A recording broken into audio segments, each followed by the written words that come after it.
산속에서 떨리는 손으로 CCTV 영상을 확인하던 그 순간 나는 숨이 멎는 것 같았습니다. 화면 속에는 우리 마을의 자랑이자 존경받는 83세 김순자 할머니가 3명의 중년 남녀와 함께 깊은 산길로 들어가는 모습이 보였습니다. 그들은 분명 할머니의 자식들이었습니다.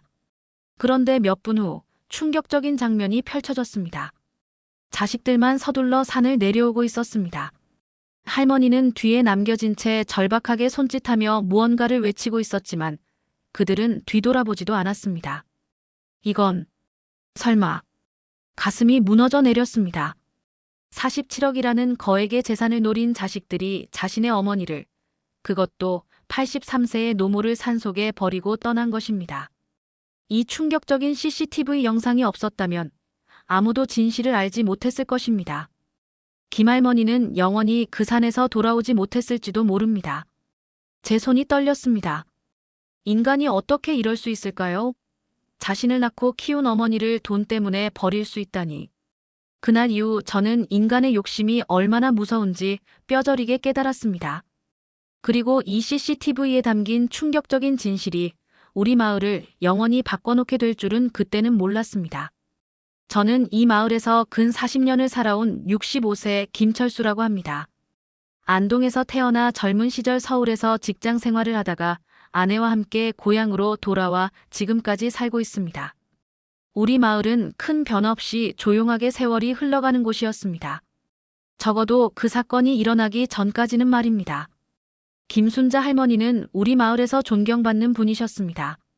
83세의 고령에도 불구하고 허리는 꼿꼿하셨고 매일 아침 동네 한 바퀴를 도는 일과를 거르지 않으셨습니다. 저와는 담 너머로 가끔 인사를 나누는 이웃 사이였지만 할머니의 삶은 마을 사람들 모두가 알고 있었습니다. 평생을 자식들 뒷바라지하며 사셨죠. 남편을 일찍 여의고 혼자서 3자녀를 키우셨는데 농사일에 장사까지 하시며 자식들을 모두 대학까지 보내셨습니다. 우리 애들은 내가 고생한 만큼 잘 자랐어. 큰 놈은 서울에서 회사 다니고 작은 놈은 공무원, 딸은 의사 며느리 얻었지 뭐. 할머니는 항상 자식 자랑을 하셨습니다. 그 자랑이 할머니의 낙이었고 마을 사람들은 그런 할머니를 부러워했습니다. 겉으로 보기에 김할머니의 자식들은 효심이 깊어 보였습니다. 명절이면 비싼 외제차를 타고 와서 할머니를 모시고 외식도 하고 생신에는 큰 케이크와 선물을 사오기도 했습니다. 하지만 지금 생각해보면 그때도 뭔가 어색한 구석이 있었습니다. 자식들이 할머니를 대하는 태도가 마치 카메라 앞에서 연기하는 배우 같았달까요? 눈빛이나 말투에서 진심이 느껴지지 않았습니다. 할머니는 살림은 검소하게 하셨지만 사실 꽤 부유한 편이셨습니다. 마을 뒤편의 넓은 밭과 산이 모두 할머니 소유였고 예전에 남편이 사두었던 서울 변두리 땅이 개발되면서 제법 큰 돈이 생겼다는 소문도 있었습니다. 게다가 농협에 1억이 넘는 예금도 있다고 했습니다. 할머니는 나 죽으면 다 자식들 주고 갈 거야 라고 말씀하시곤 했습니다. 그러던 작년 가을, 김할머니가 갑자기 보이지 않게 되었습니다. 처음에는 누구나 자식들 집에 가셨나 했습니다.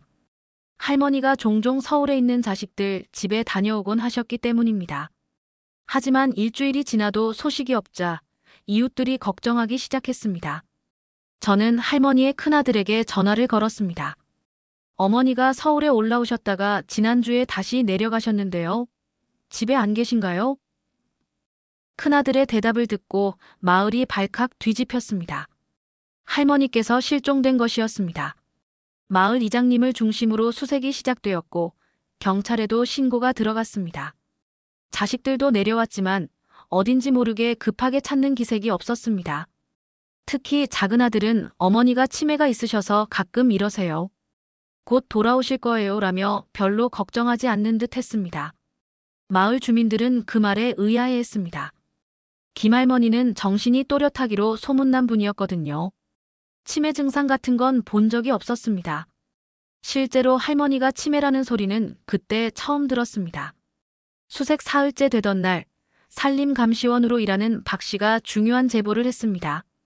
마을 뒷산에 설치된 밀렵 감시용 CCTV에 김할머니로 보이는 노인과 3명의 중년 남녀가 찍혔다는 것이었습니다.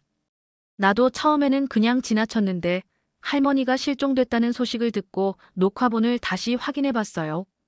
박 씨가 가져온 영상을 보는 순간 제 심장이 멎는 줄 알았습니다. 영상에는 할머니의 자식들로 보이는 세 사람이 할머니를 산길로 모시고 가는 장면이 담겨 있었습니다.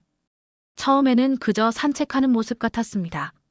하지만 이어지는 장면에서 자식들은 할머니를 남겨두고 서둘러 내려가는 모습이 찍혀 있었습니다. 할머니는 뭔가 말씀하시는 듯 손짓을 하셨지만 자식들은 돌아보지도 않고 서둘러 산을 내려갔습니다. 저기 봐, 할머니가 쫓아가려고 하잖아. 그런데 저 사람들 뒤도 안 돌아보고 가버리네. 마을 이장님의 말에 모두가 충격에 빠졌습니다. 설마 자식들이 노모를 산에 버렸단 말입니까? 처음에는 누구도 그런 끔찍한 생각을 하고 싶지 않았습니다. 어쩌면 할머니가 잠시 쉬고 싶다고 하셔서 그랬을지도 모른다고 자기 위안을 했습니다.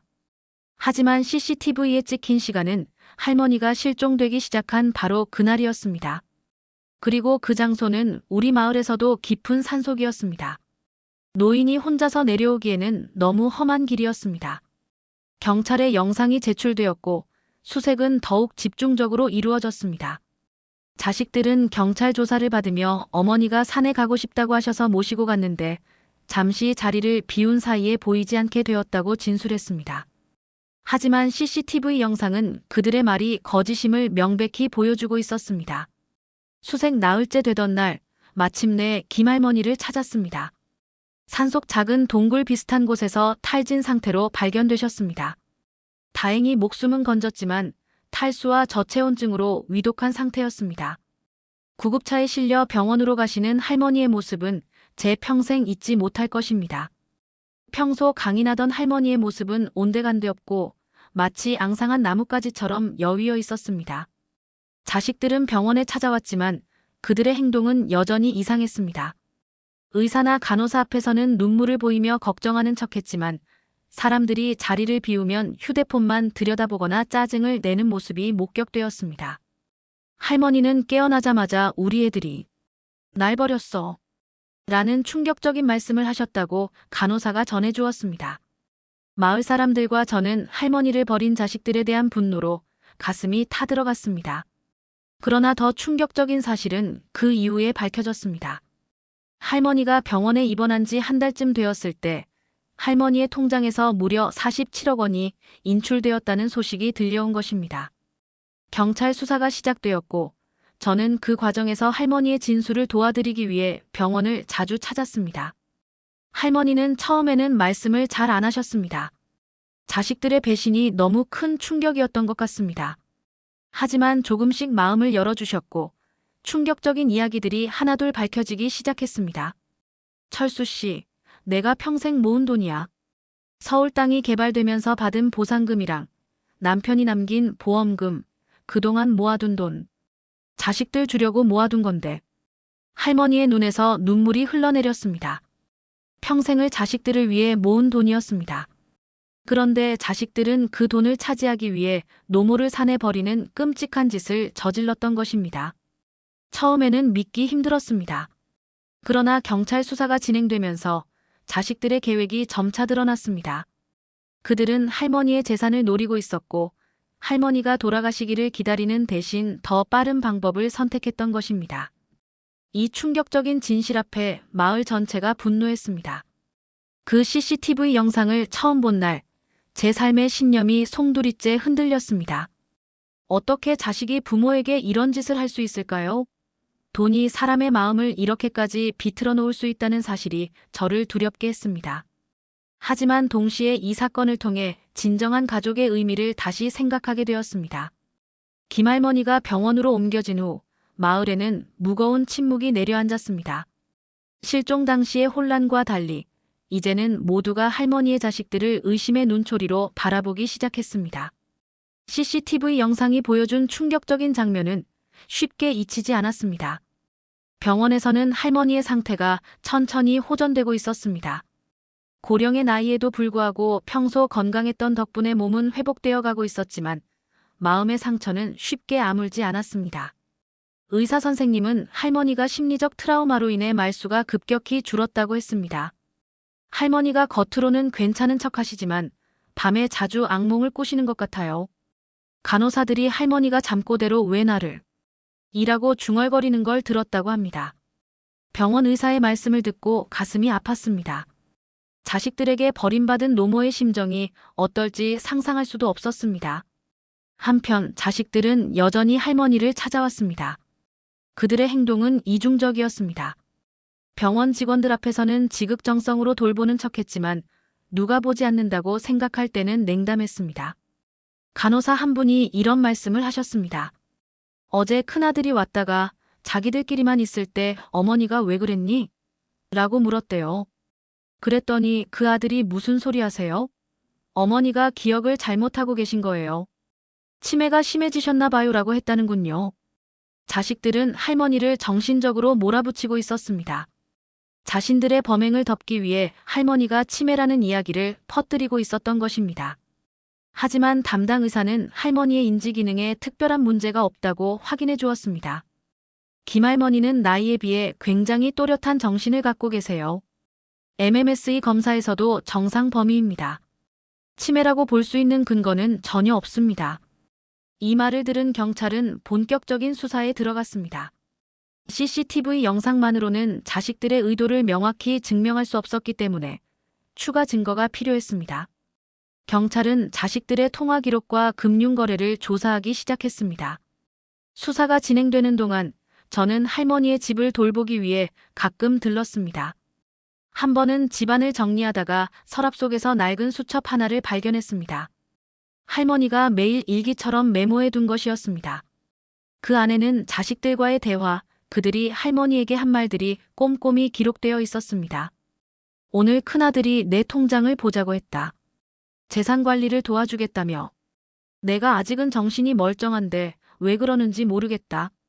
작은아들 부부가 찾아와서 내 땅 문서를 물었다. 서울 땅 이야기를 자꾸 꺼낸다. 딸이 노인 요양원 이야기를 꺼냈다. 내가 혼자 사는 게 걱정된다면서. 이 메모들은 최근 몇 개월 동안 자식들이 할머니의 재산에 관심을 보이기 시작했다는 증거였습니다. 특히 눈에 띄는 것은 할머니가 자식들을 의심하기 시작한 흔적이었습니다.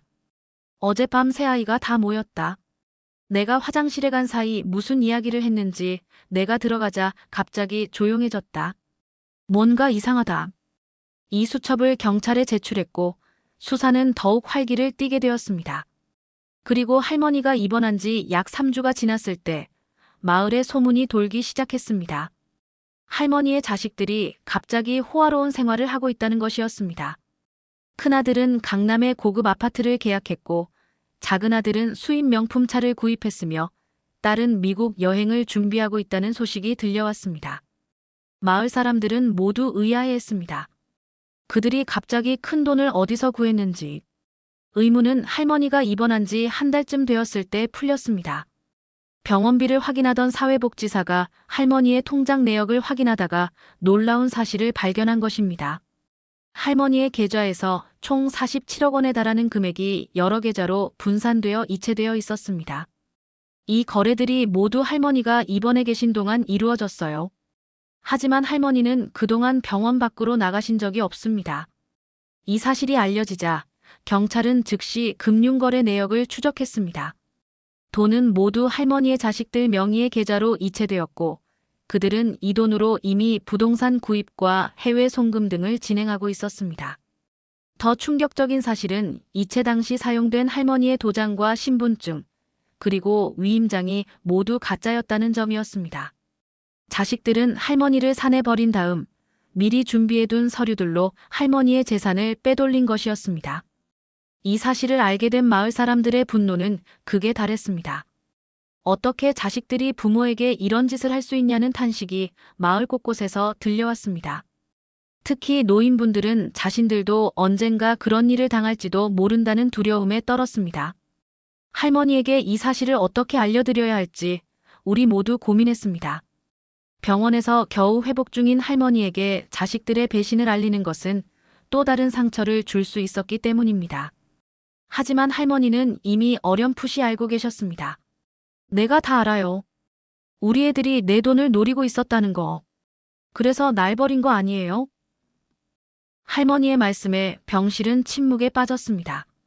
누구도 할머니의 눈물을 닦아드릴 말을 찾지 못했습니다. 평생을 바쳐 키운 자식들에게 버림받은 현실을 할머니는 이미 받아들이고 계셨던 것입니다. 경찰은 확보된 증거를 바탕으로 세 자녀 모두에게 사기, 횡령, 노인 학대 등의 혐의를 적용하여 구속영장을 신청했습니다. 그리고 얼마 지나지 않아 3명 모두 체포되었습니다. 체포 과정에서도 그들은 뻔뻔했습니다. 큰아들은 어머니가 허락하신 일이라고 주장했고, 작은아들은 어머니를 위한 요양원 비용을 마련하기 위한 것이라고 변명했습니다. 딸은 형제들이 시키는 대로 했을 뿐이라며 책임을 회피했습니다. 하지만 CCTV 영상과 할머니의 수첩, 금융거래 내역은 그들의 계획이 치밀하게 준비되었음을 보여주었습니다. 자식들은 할머니가 돌아오지 못하리라 생각하고 모든 재산을 가로챌 계획이었던 것입니다. 체포 소식이 전해지자 할머니는 말없이 눈물을 흘리셨습니다. 자식들이 구속되었다는 사실보다 그들이 자신을 배신했다는 현실을 받아들이는 것이 더 힘들어 보였습니다. 내가 뭘 잘못했을까? 내가 너무 엄하게 키웠나? 아니면 너무 다 허용해줬나? 할머니의 자책에 마음이 아팠습니다. 할머니는 자신이 잘못한 게 없는데도 부모로서 뭔가 부족했기 때문에 자식들이 이렇게 변했다고 생각하고 계셨습니다. 마을 사람들은 할머니를 위로하기 위해 병원을 찾았습니다. 오랜 이웃들은 작은 선물과 음식을 가져오며 할머니의 곁을 지켰습니다. 할머니는 그런 이웃들 덕분에 조금씩 마음의 상처를 치유해가고 있었습니다. 1달 반쯤 지났을 때 할머니는 드디어 퇴원하셨습니다. 하지만 집으로 돌아가는 것을 두려워하셨습니다. 평생 살아온 집이지만 이제는 배신의 기억만 남아있는 곳이 되어버렸기 때문입니다. 철수 씨, 난 이제 어디로 가야 하나? 할머니의 물음에 저는 할머니를 저희 집으로 모셨습니다. 아내도 흔쾌히 동의했고 작은 방을 할머니를 위해 정리했습니다. 비록 임시 거처였지만 할머니는 고마워하셨습니다. 그리고 경찰 수사는 계속되었습니다. 자식들의 범행은 단순히 재산을 빼돌리는 것에 그치지 않았다는 증거가 발견되기 시작했습니다. 그들은 할머니가 산에서 발견되지 않기를 바랐던 것이었습니다. 할머니가 영영 돌아오지 못할 경우 자식들은 상속 절차를 통해 모든 재산을 합법적으로 차지할 수 있었기 때문입니다. 이 충격적인 진실이 밝혀지면서 사건은 단순한 노인 학대를 넘어 살인미수로까지 수사 범위가 확대되었습니다. 마을은 충격에 빠졌고 뉴스에도 이 사건이 크게 보도되었습니다. 83세 노모를 산속에 버린 자식들이라는 제목의 뉴스는 전국적인 공분을 샀습니다. 할머니가 제 집에서 지내기 시작한 지 일주일쯤 지났을 때였습니다. 아침 식사를 준비하던 아내가 할머니 방에서 울음소리가 들린다며 저를 불렀습니다. 조심스레 문을 열자 할머니는 오래된 가족 사진을 붙들고 흐느끼고 계셨습니다. 자식들이 어렸을 때 찍은 사진이었습니다. 괜찮으세요, 할머니? 제가 조심스레 물었습니다. 철수 씨, 내가 꿈을 꿨어. 우리 애들이 어렸을 때 같이 산에 갔던 꿈. 그때는 내 손을 꼭 잡고 엄마 나 무서워라고 했는데 이제는 나를 산에 버리고. 할머니의 말씀이 끝나기도 전에 다시 눈물이 흘러내렸습니다. 아내와 저는 할머니 곁에 앉아 그저 등을 토닥여드릴 뿐이었습니다. 어떤 위로의 말도 할머니의 상처를 치유하기엔 턱없이 부족했으니까요. 그날 오후 경찰서에서 연락이 왔습니다. 할머니의 자식들이 구속 상태로 첫 재판을 앞두고 있으니 할머니께서 증언을 준비해달라는 내용이었습니다. 하지만 할머니는 고개를 저으셨습니다. 난 못 가. 법정에서 우리 애들 얼굴을 어떻게 봐. 할머니의 마음은 복잡했습니다. 자식들의 배신에 분노하면서도 여전히 그들은 할머니가 낳고 키운 자식들이었습니다. 그 자식들이 감옥에 가는 모습을 지켜보는 것은 할머니에게 또 다른 고통이었습니다. 한편 계속되는 수사 과정에서 더 충격적인 사실들이 드러났습니다. 경찰은 자식들의 휴대폰과 컴퓨터를 압수수색하는 과정에서 그들이 주고받은 메시지와 이메일을 발견했습니다. 그 내용은 경악스러웠습니다. 어머니를 산에 두고 오면 며칠 안에 돌아가실 거야. 밤에는 기온이 뚝 떨어지니까. 유언장은 내가 준비했어. 어머니 필체 연습해서 위조했으니 걱정 마. 보험금도 챙겨야 해. 지난달에 어머니 명의로 생명보험 들어놨잖아. 이런 메시지들은 이 사건이 우발적인 것이 아니라 오랫동안 계획된 범죄였음을 보여주었습니다.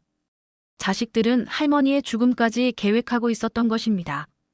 더욱 충격적인 것은 할머니 명의로 거액의 생명보험까지 가입해 놓았다는 사실이었습니다. 조사 결과 큰아들이 도박빚으로 인해 심각한 경제적 어려움에 처해 있었고, 작은 아들은 사업 실패로 부도 위기에 있었으며, 딸은 남편의 외도로 인한 이혼 소송 중에 재산 분할에 불리한 상황이었다는 사실이 밝혀졌습니다. 그들에게 할머니의 재산은 모든 문제를 해결할 수 있는 구원의 돈이었던 것입니다. 이런 사실들이 알려지자 법원은 곧바로 할머니의 계좌에서 빠져나간 돈에 대한 지급 정지 명령을 내렸습니다. 자식들이 이미 사용한 돈을 제외한 나머지 금액은 동결되었고, 할머니의 재산을 되찾기 위한 법적 절차가 시작되었습니다. 이 소식을 들은 할머니는 한동안 말씀을 않으셨습니다. 그러다가 문득 이런 말씀을 하셨습니다. 내가 애들 키울 때 돈보다 중요한 게 있다고 가르쳤는데 내가 잘못 가르쳤나 봐. 할머니의 말씀에 가슴이 아팠습니다. 자식들을 위해 평생을 바친 어머니가 이제 와서 자신의 가르침이 부족했다고 자책하고 있었으니까요. 그러던 중 마을 사람들 사이에서 할머니를 돕기 위한 움직임이 일어났습니다. 산속에서 할머니를 발견했던 산림감시원 박 씨가 앞장서서 모금 운동을 시작했습니다. 할머니의 재산이 동결된 상태에서 생활비와 병원비를 마련하기 위함이었습니다. 우리가 할머니 곁에 있어 드려야지. 자식들보다 우리가 더 가족이잖아요. 박 씨의 말에 마을 사람들이 하나둘 동참했습니다.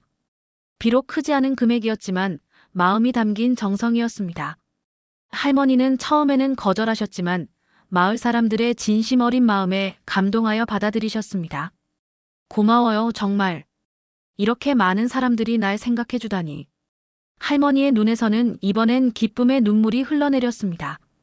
그동안 자식들의 배신으로 인간에 대한 신뢰를 잃었던 할머니는 이웃들의 따뜻한 마음에 조금씩 마음을 열기 시작했습니다. 한편 재판 준비가 본격화되면서 할머니의 진술이 중요해졌습니다. 검사는 할머니가 직접 법정에 서서 증언하는 것이 자식들의 죄를 입증하는 데 결정적인 역할을 할 것이라고 설명했습니다. 하지만 할머니는 여전히 망설이고 계셨습니다. 그때 이장님이 할머니를 찾아오셨습니다.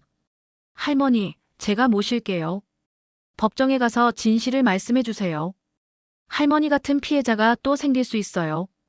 이장님의 진심 어린 말씀에 할머니는 천천히 고개를 끄덕이셨습니다. 자신의 아픔이 다른 노인들의 아픔으로 이어지지 않기를 바라는 마음으로 할머니는 용기를 내기로 하셨습니다.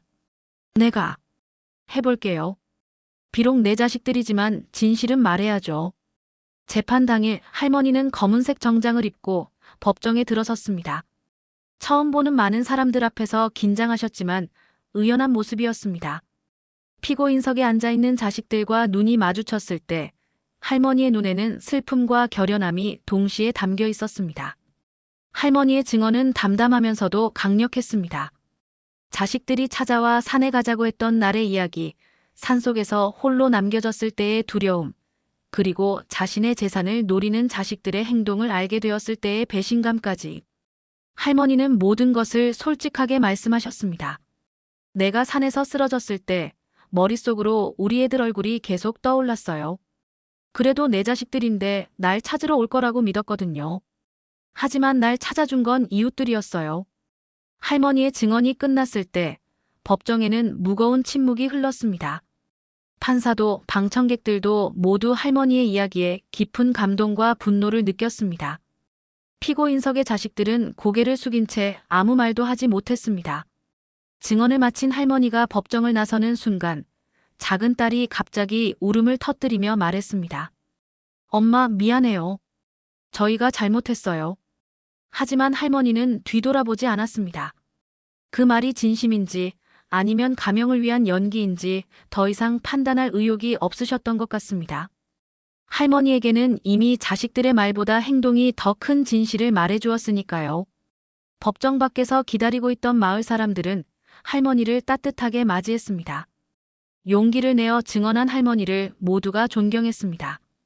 그날 이후로 할머니는 조금씩 활기를 되찾기 시작했습니다. 그리고 일주일 후 할머니는 중요한 결정을 내렸습니다. 자신의 집으로 돌아가기로 한 것입니다. 철수 씨, 고맙지만 이제 내 집으로 돌아갈래요. 도망치듯 살고 싶지 않아요. 내 집에서 내 삶을 다시 시작하고 싶어요. 할머니의 결심에 저희는 도울 수 있는 한 최선을 다했습니다. 마을 사람들과 함께 할머니의 집을 깨끗이 청소하고 가구도 일부 새 것으로 바꿔드렸습니다.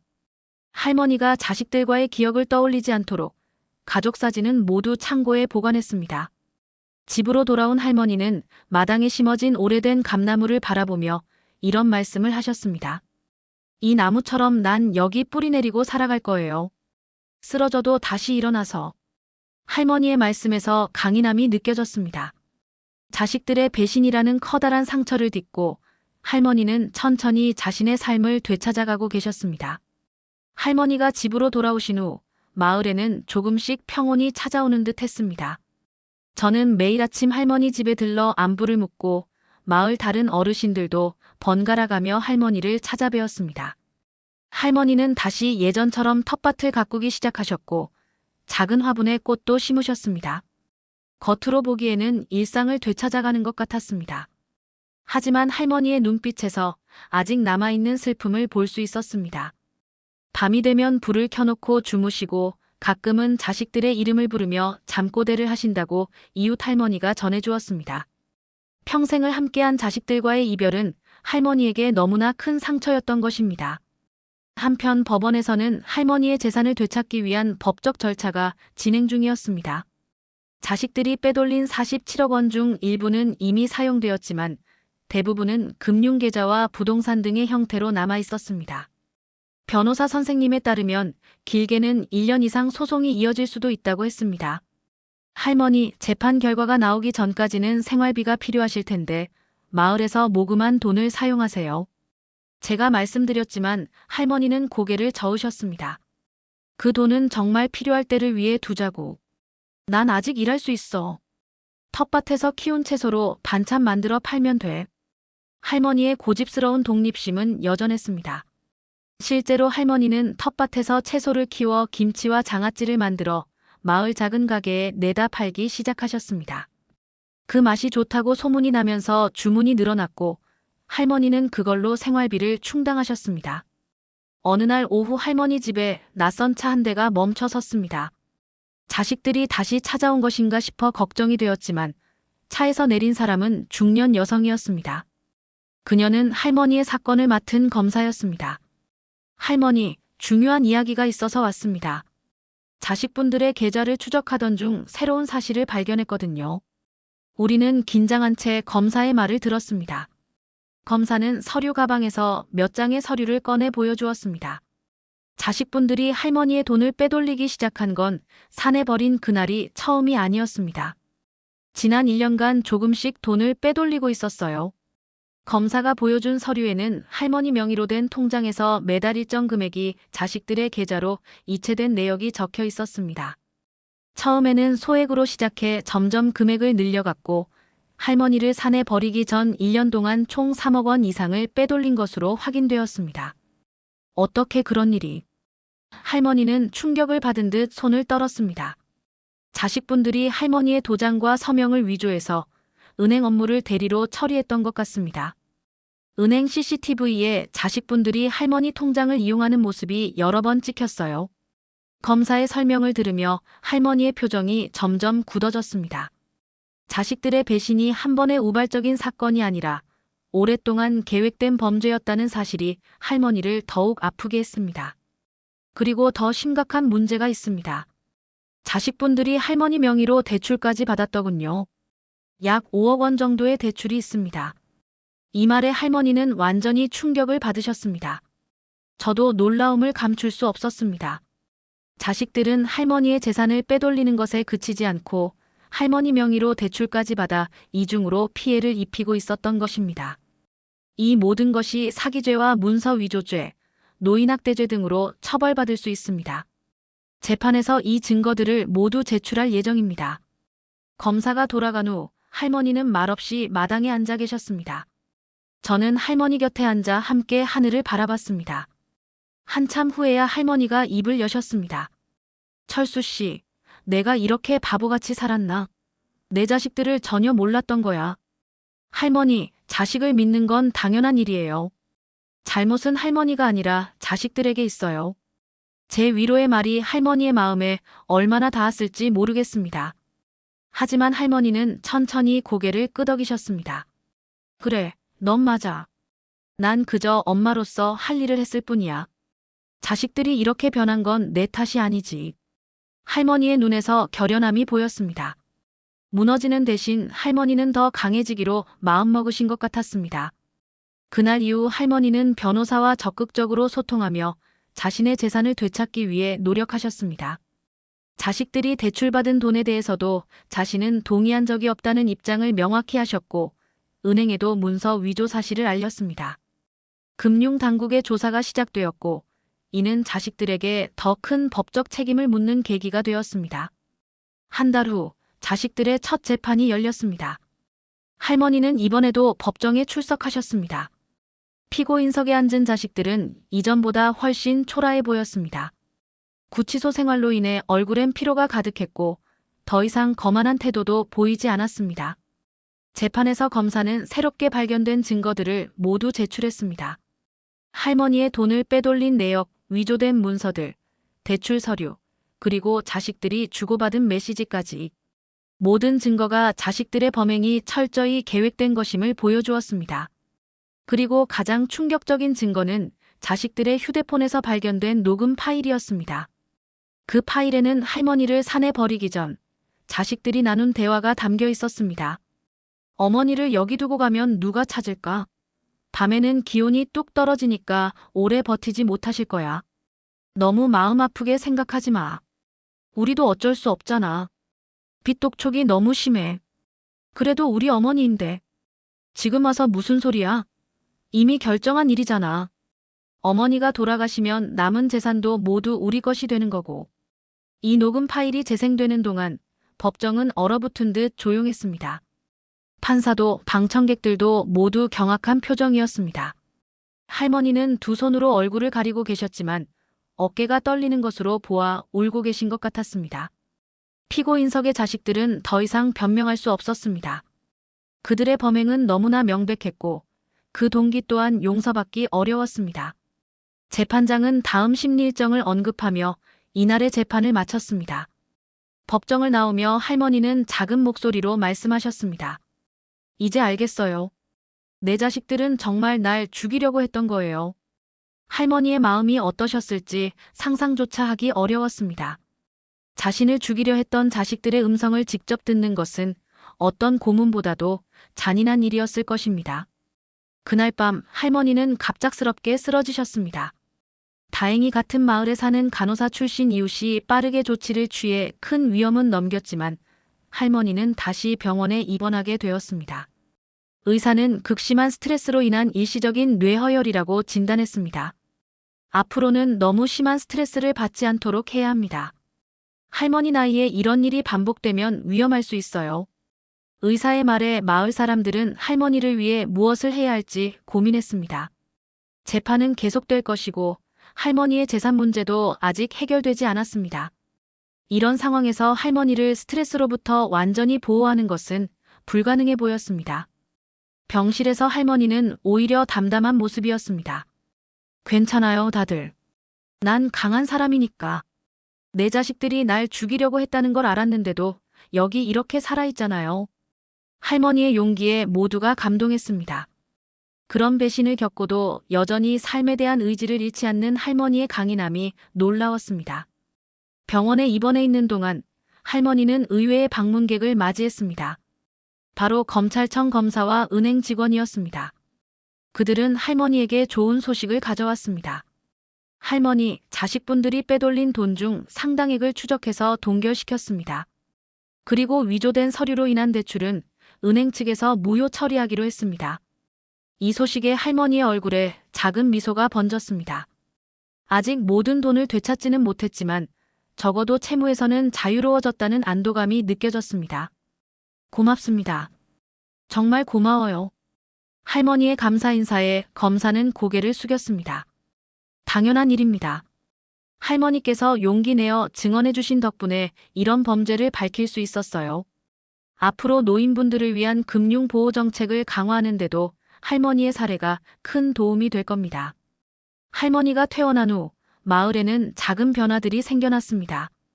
이장님의 주도로 노인 안전을 위한 마을 지킴이 제도가 만들어졌고, 젊은 주민들이 번갈아가며 독거노인 가정을 방문하는 시스템이 갖춰졌습니다.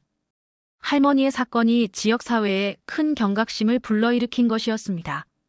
할머니는 다시 자신의 집으로 돌아가 조용한 일상을 이어갔습니다. 텃밭 가꾸기, 반찬 만들기, 마을 어르신들과 이야기 나누기. 겉으로 보기에는 평온했지만 할머니의 눈빛에는 여전히 아픔이 남아 있었습니다. 밤이면 가끔 할머니 집에서 흐느끼는 소리가 들린다고 이웃이 전했습니다. 한편 자식들의 재판은 계속되었습니다. 증거가 너무나 명백했기 때문에 변호사들도 크게 반박하지 못했습니다. 그들의 변론은 주로 경제적 어려움으로 인한 일시적 판단 착오나 진정한 살인 의도는 없었다는 식으로 가명을 노리는 방향이었습니다. 두 번째 재판이 있던 날, 큰아들이 갑자기 자백을 시작했습니다. 그는 모든 계획이 자신의 주도로 이루어졌으며 동생과 여동생은 자신의 꿰매에 넘어간 것뿐이라고 주장했습니다. 그러나 검찰이 제시한 증거들은 세 자식 모두가 적극적으로 범행에 가담했음을 명백히 보여주었습니다. 큰아들이 동생들을 감싸려 하는 것 같습니다. 하지만 증거를 보면 모두가 공모한 사실이 명백합니다. 검사의 말에 재판장은 고개를 끄덕였습니다. 이날 재판에서 가장 충격적인 증언은 셋째인 딸로부터 나왔습니다. 그녀는 눈물을 흘리며 진술했습니다. 어머니를 산에 버린 후 저희는 인근 펜션에 가서 술을 마셨어요. 큰오빠가 이제 곧 어머니의 모든 재산이 우리 것이 된다며 건배를 제안했고 우리는 모두 잔을 부딪혔습니다. 이 진술에 법정은 얼어붙었습니다. 방청석에서는 탄식과 분노의 소리가 들렸고 판사는 정숙을 요청해야 했습니다. 자식들이 어머니를 산에 버리고 술자리를 가졌다는 사실은 너무나 충격적이었습니다. 재판이 진행되는 동안 할머니는 법정에 나가지 않았습니다. 의사의 권고도 있었지만 무엇보다 자식들의 모습을 더 이상 보고 싶지 않다는 할머니 자신의 결정이었습니다. 난 이제 내 자식들이 없어. 그들은 이미 내 가슴 속에서 죽었어. 할머니의 단호한 말씀에 누구도 반박할 수 없었습니다. 자식들의 배신은 할머니에게 너무나 큰 상처였고 그 상처를 치유하는 데는 많은 시간이 필요할 것이었습니다. 재판은 예상보다 빠르게 진행되었습니다. 증거가 명백했고 피고인들도 대부분의 혐의를 인정했기 때문입니다. 3개월여의 재판 끝에 마침내 판결이 내려졌습니다.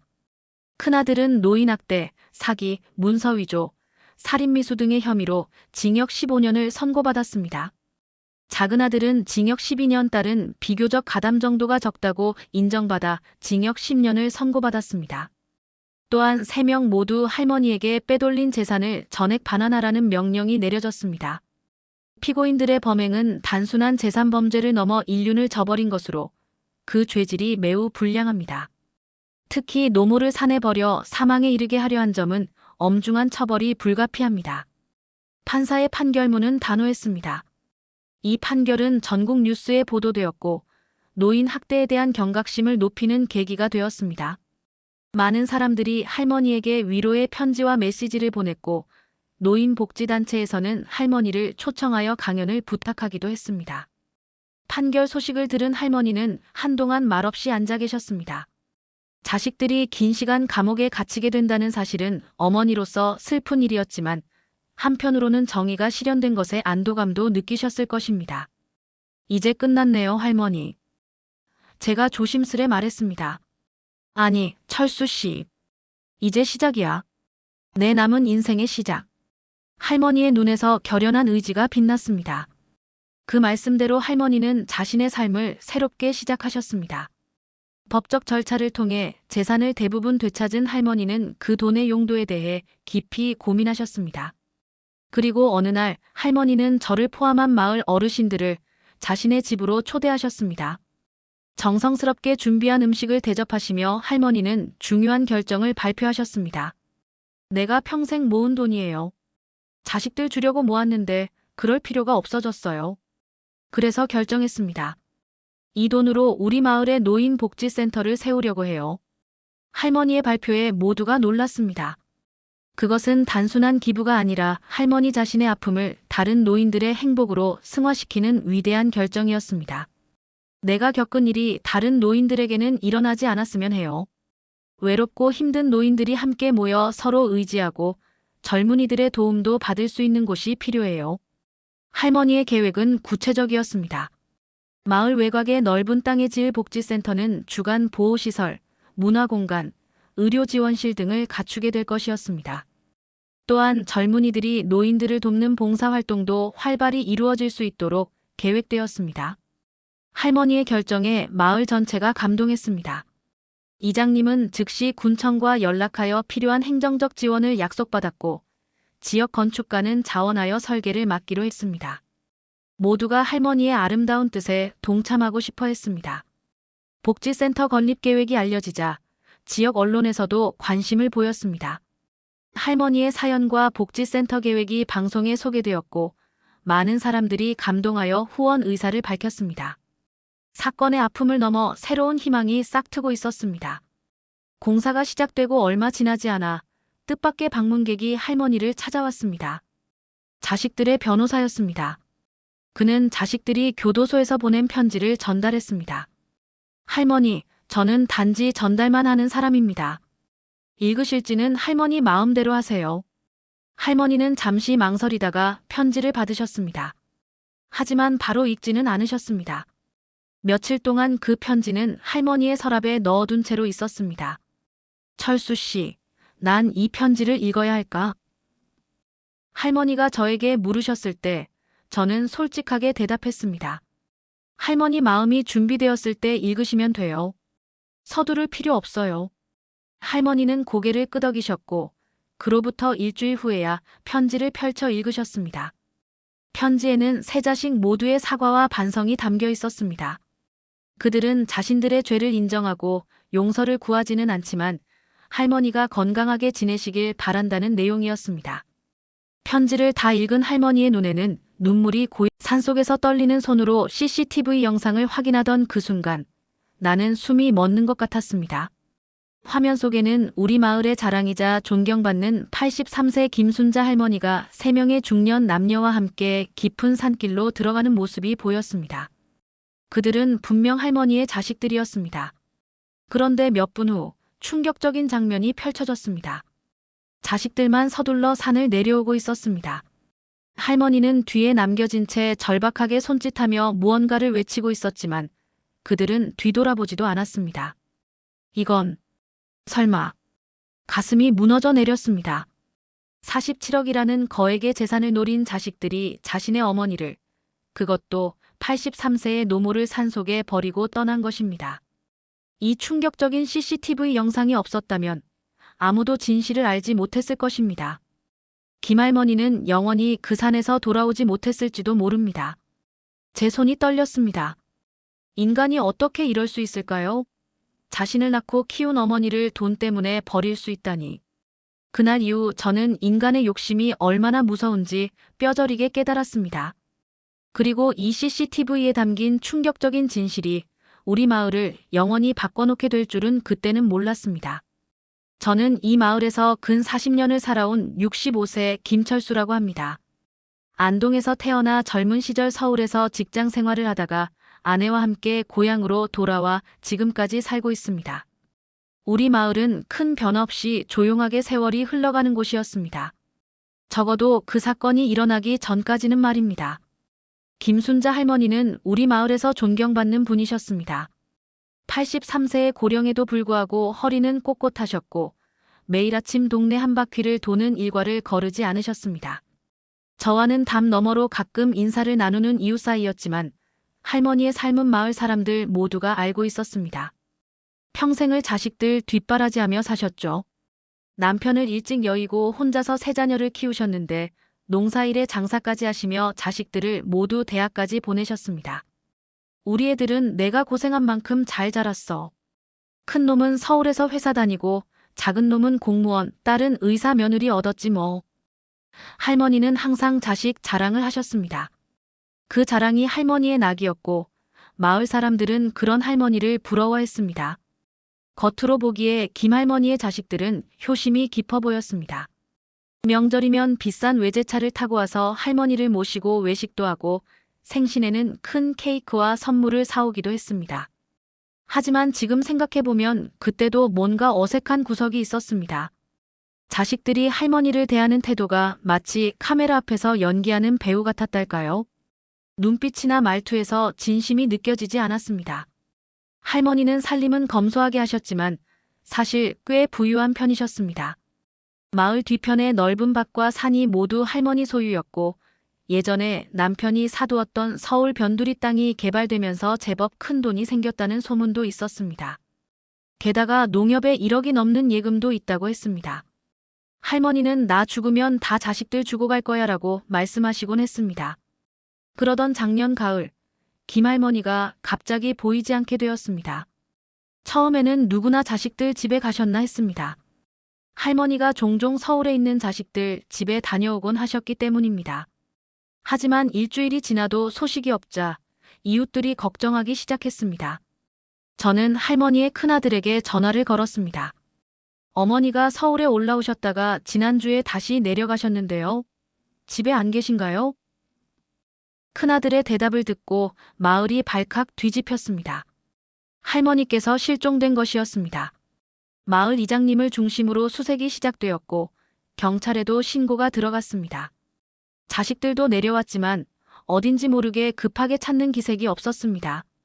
특히 작은 아들은 어머니가 치매가 있으셔서 가끔 이러세요. 곧 돌아오실 거예요 라며 별로 걱정하지 않는 듯 했습니다. 마을 주민들은 그 말에 의아해했습니다. 김할머니는 정신이 또렷하기로 소문난 분이었거든요. 치매 증상 같은 건 본 적이 없었습니다.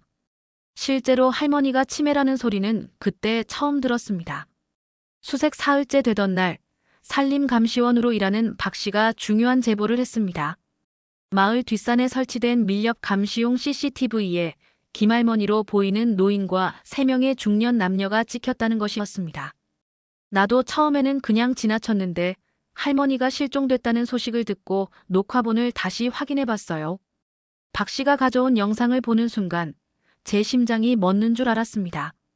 영상에는 할머니의 자식들로 보이는 3사람이 할머니를 산길로 모시고 가는 장면이 담겨 있었습니다. 처음에는 그저 산책하는 모습 같았습니다.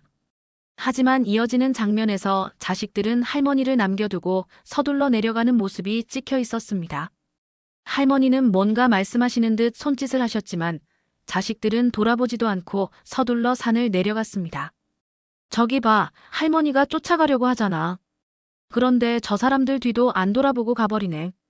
마을 이장님의 말에 모두가 충격에 빠졌습니다. 설마 자식들이 노모를 산에 버렸단 말입니까? 처음에는 누구도 그런 끔찍한 생각을 하고 싶지 않았습니다. 어쩌면 할머니가 잠시 쉬고 싶다고 하셔서 그랬을지도 모른다고 자기 위안을 했습니다. 하지만 CCTV에 찍힌 시간은 할머니가 실종되기 시작한 바로 그날이었습니다. 그리고 그 장소는 우리 마을에서도 깊은 산속이었습니다. 노인이 혼자서 내려오기에는 너무 험한 길이었습니다. 경찰에 영상이 제출되었고 수색은 더욱 집중적으로 이루어졌습니다. 자식들은 경찰 조사를 받으며 어머니가 산에 가고 싶다고 하셔서 모시고 갔는데 잠시 자리를 비운 사이에 보이지 않게 되었다고 진술했습니다. 하지만 CCTV 영상은 그들의 말이 거짓임을 명백히 보여주고 있었습니다. 수색 나흘째 되던 날 마침내 김할머니를 찾았습니다. 산속 작은 동굴 비슷한 곳에서 탈진 상태로 발견되셨습니다. 다행히 목숨은 건졌지만 탈수와 저체온증으로 위독한 상태였습니다. 구급차에 실려 병원으로 가시는 할머니의 모습은 제 평생 잊지 못할 것입니다. 평소 강인하던 할머니의 모습은 온데간데 없고 마치 앙상한 나뭇가지처럼 여위어 있었습니다. 자식들은 병원에 찾아왔지만 그들의 행동은 여전히 이상했습니다. 의사나 간호사 앞에서는 눈물을 보이며 걱정하는 척했지만 사람들이 자리를 비우면 휴대폰만 들여다보거나 짜증을 내는 모습이 목격되었습니다. 할머니는 깨어나자마자 우리 애들이 날 버렸어 라는 충격적인 말씀을 하셨다고 간호사가 전해주었습니다. 마을 사람들과 저는 할머니를 버린 자식들에 대한 분노로 가슴이 타들어갔습니다. 그러나 더 충격적인 사실은 그 이후에 밝혀졌습니다.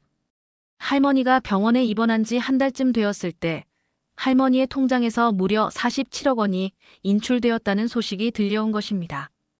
경찰 수사가 시작되었고 저는 그 과정에서 할머니의 진술을 도와드리기 위해 병원을 자주 찾았습니다. 할머니는 처음에는 말씀을 잘 안 하셨습니다. 자식들의 배신이 너무 큰 충격이었던 것 같습니다. 하지만 조금씩 마음을 열어주셨고 충격적인 이야기들이 하나둘 밝혀지기 시작했습니다. 철수 씨, 내가 평생 모은 돈이야.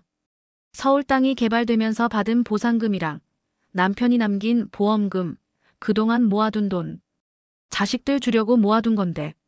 할머니의 눈에서 눈물이 흘러내렸습니다.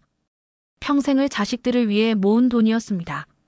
그런데 자식들은 그 돈을 차지하기 위해 노모를 사내버리는 끔찍한 짓을 저질렀던 것입니다. 처음에는 믿기 힘들었습니다. 그러나 경찰 수사가 진행되면서 자식들의 계획이 점차 드러났습니다. 그들은 할머니의 재산을 노리고 있었고 할머니가 돌아가시기를 기다리는 대신 더 빠른 방법을 선택했던 것입니다. 이 충격적인 진실 앞에 마을 전체가 분노했습니다. 그 CCTV 영상을 처음 본 날, 제 삶의 신념이 송두리째 흔들렸습니다. 어떻게 자식이 부모에게 이런 짓을 할 수 있을까요? 돈이 사람의 마음을 이렇게까지 비틀어 놓을 수 있다는 사실이 저를 두렵게 했습니다. 하지만 동시에 이 사건을 통해 진정한 가족의 의미를 다시 생각하게 되었습니다. 김할머니가 병원으로 옮겨진 후 마을에는 무거운 침묵이 내려앉았습니다. 실종 당시의 혼란과 달리 이제는 모두가 할머니의 자식들을 의심의 눈초리로 바라보기 시작했습니다. CCTV 영상이 보여준 충격적인 장면은 쉽게 잊히지 않았습니다. 병원에서는 할머니의 상태가 천천히 호전되고 있었습니다. 고령의 나이에도 불구하고 평소 건강했던 덕분에 몸은 회복되어 가고 있었지만 마음의 상처는 쉽게 아물지 않았습니다. 의사 선생님은 할머니가 심리적 트라우마로 인해 말수가 급격히 줄었다고 했습니다. 할머니가 겉으로는 괜찮은 척하시지만 밤에 자주 악몽을 꾸시는 것 같아요. 간호사들이 할머니가 잠꼬대로 왜 나를 이라고 중얼거리는 걸 들었다고 합니다. 병원 의사의 말씀을 듣고 가슴이 아팠습니다. 자식들에게 버림받은 노모의 심정이 어떨지 상상할 수도 없었습니다. 한편 자식들은 여전히 할머니를 찾아왔습니다. 그들의 행동은 이중적이었습니다. 병원 직원들 앞에서는 지극정성으로 돌보는 척했지만 누가 보지 않는다고 생각할 때는 냉담했습니다. 간호사 한 분이 이런 말씀을 하셨습니다. 어제 큰아들이 왔다가 자기들끼리만 있을 때 어머니가 왜 그랬니? 라고 물었대요. 그랬더니 그 아들이 무슨 소리 하세요? 어머니가 기억을 잘못하고 계신 거예요. 치매가 심해지셨나 봐요 라고 했다는군요. 자식들은 할머니를 정신적으로 몰아붙이고 있었습니다. 자신들의 범행을 덮기 위해 할머니가 치매라는 이야기를 퍼뜨리고 있었던 것입니다. 하지만 담당 의사는 할머니의 인지 기능에 특별한 문제가 없다고 확인해 주었습니다. 김할머니는 나이에 비해 굉장히 또렷한 정신을 갖고 계세요. MMSE 검사에서도 정상 범위입니다. 치매라고 볼 수 있는 근거는 전혀 없습니다. 이 말을 들은 경찰은 본격적인 수사에 들어갔습니다. CCTV 영상만으로는 자식들의 의도를 명확히 증명할 수 없었기 때문에 추가 증거가 필요했습니다. 경찰은 자식들의 통화 기록과 금융 거래를 조사하기 시작했습니다. 수사가 진행되는 동안 저는 할머니의 집을 돌보기 위해 가끔 들렀습니다. 한 번은 집안을 정리하다가 서랍 속에서 낡은 수첩 하나를 발견했습니다. 할머니가 매일 일기처럼 메모해 둔 것이었습니다. 그 안에는 자식들과의 대화, 그들이 할머니에게 한 말들이 꼼꼼히 기록되어 있었습니다. 오늘 큰아들이 내 통장을 보자고 했다. 재산 관리를 도와주겠다며. 내가 아직은 정신이 멀쩡한데 왜 그러는지 모르겠다. 작은아들 부부가 찾아와서 내 땅 문서를 물었다. 서울 땅 이야기를 자꾸 꺼낸다. 딸이 노인 요양원 이야기를 꺼냈다. 내가 혼자 사는 게 걱정된다면서. 이 메모들은 최근 몇 개월 동안 자식들이 할머니의 재산에 관심을 보이기 시작했다는 증거였습니다. 특히 눈에 띄는 것은 할머니가 자식들을 의심하기 시작한 흔적이었습니다. 어젯밤 새 아이가 다 모였다. 내가 화장실에 간 사이 무슨 이야기를 했는지 내가 들어가자 갑자기 조용해졌다. 뭔가 이상하다. 이 수첩을 경찰에 제출했고 수사는 더욱 활기를 띠게 되었습니다. 그리고 할머니가 입원한 지 약 3주가 지났을 때 마을에 소문이 돌기 시작했습니다. 할머니의 자식들이 갑자기 호화로운 생활을 하고 있다는 것이었습니다. 큰아들은 강남의 고급 아파트를 계약했고 작은아들은 수입 명품차를 구입했으며 딸은 미국 여행을 준비하고 있다는 소식이 들려왔습니다. 마을 사람들은 모두 의아해했습니다. 그들이 갑자기 큰 돈을 어디서 구했는지. 의문은 할머니가 입원한 지 한 달쯤 되었을 때 풀렸습니다. 병원비를 확인하던 사회복지사가 할머니의 통장 내역을 확인하다가 놀라운 사실을 발견한 것입니다. 할머니의 계좌에서 총 47억 원에 달하는 금액이 여러 계좌로 분산되어 이체되어 있었습니다. 이 거래들이 모두 할머니가 입원해 계신 동안 이루어졌어요. 하지만 할머니는 그동안 병원 밖으로 나가신 적이 없습니다. 이 사실이 알려지자 경찰은 즉시 금융거래 내역을 추적했습니다. 돈은 모두 할머니의